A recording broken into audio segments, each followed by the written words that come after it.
Hi everyone.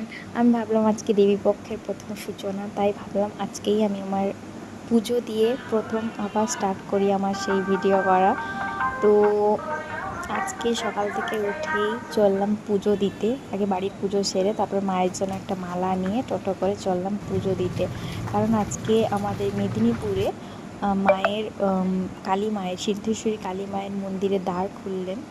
এবারে আজকে তাই প্রচণ্ড ভিড়। এই ভিড়টা হচ্ছে প্রসাদ নেওয়ার ভিড়, ওখানে একটা প্রসাদ দেওয়া হয়। তো মন্দিরে ভিডিও করা তো এলাও নেই, তাই বাইরেই ভিডিও করেছি। তো আজকে পুজো দিয়ে মনটাকে শান্তি করে নতুনভাবে আমি আবার ভিডিও করা স্টার্ট করলাম। জানি না তোমাদের কেমন লাগবে। তো যদি কিছু ভিডিও থেকে ভালো লাগে প্লিজ সাবস্ক্রাইব করবে আর লাইক করবে।